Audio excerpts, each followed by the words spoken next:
आप सभी ने सुन रखा होगा कि एक स्वर्गलोक होता है, एक नरक लोक होता है।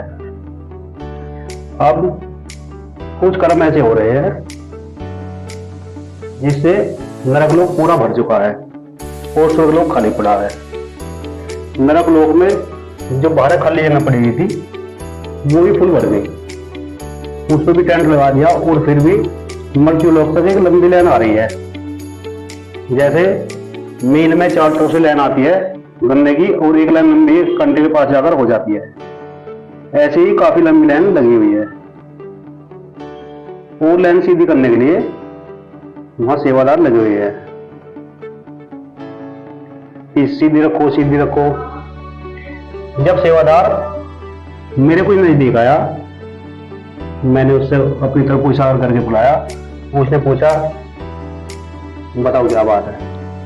मैंने उसे हल्का सा इशारा करके कहा कि देखिए ये जो पीछे तेरी भाभी खड़ी है जो नरक में जाने के लायक है, जो कभी नहीं मुस्कुराई थी वो भगत जी की तरफ को देखकर थोड़ी मुस्कुराई।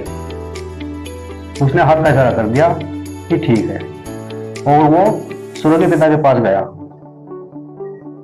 उसने सूर्य के पिता से कहा भगवान नरक सारा फुल भर गया है और बाहर भी कोई जगह नहीं है और स्वर्ग सारा खाली पड़ा है।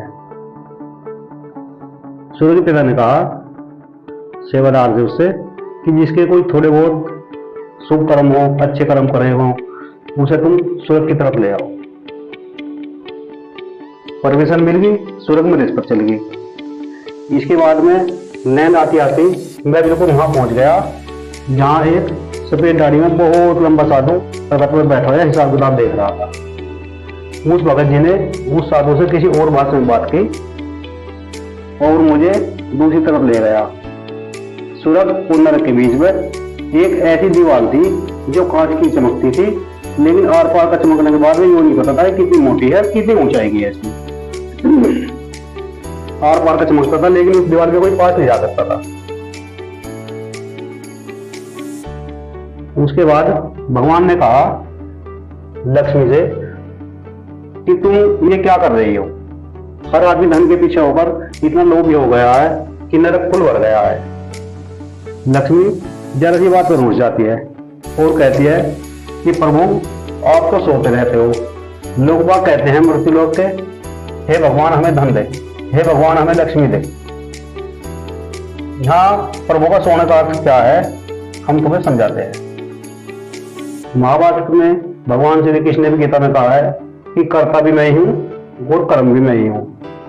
स्वामी रामकृष्ण परमहंस के शिष्य ने विवेकानंद ने भी कहा है कि दुखी जन की सेवा ही ईश्वर की सच्ची सेवा है, इसलिए श्रेष्ठ कर्म और अच्छे विचार ही ईश्वर के रूप है। उनकी दोनों की आपस में बातचीत होती है और बातचीत होने पर जैसे पति पत्नी अपने विचार रखने के बाद में फिर एक हो जाते हैं। थोड़ी देर बाद में ही वहां यमराज आ गया।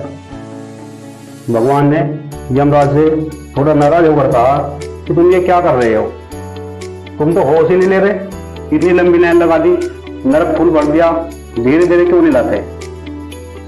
यमराज को क्रोध आ गया और जो उसके पास जोड़ी थी वो वहीं रख दी।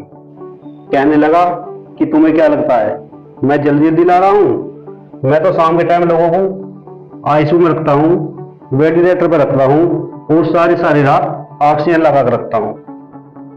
कभी कभी किसी किसी को तो मैं 8-7 बजे उसके सांस लेता हूं और उसे फिर भी कह देता हूं कि अभी कुछ तेरा लेखा जोखा रह रहा हो तो तू सुबह तक जब तक तेरी क्रियाक्रम ना हो तो यही रहिए। बाजी को तो 10-10 साल तक मैं खाट पे लुटा कर रखता हूं, उसका लेखा जोखा पूरा हो जाता है। वो बस थोड़ा बहुत ही उसका खाने पीने का सामान बचा रहता है जिससे 10 साल तक किसी पूर्ति में नहीं करता हूं।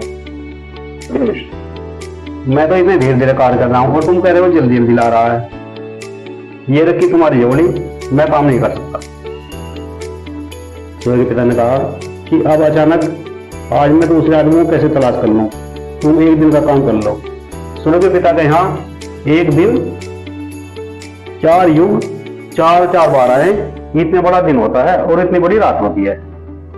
और सूर्य के पिता ने कहा कि जब हम अपनी लीला दूसरे लोक में करेंगे मृत्यु लोक से पृथ्वीलोक से दूसरे लोक में करेंगे लीला अपनी, तो फिर वहां हम ऐसा करेंगे, हमने मृत्युलोक से ये सीख लिया है कि 24 घंटे की ड्यूटी ना करके 3 यमराज रखेंगे और उनकी 8-8 घंटे की ड्यूटी रखेंगे।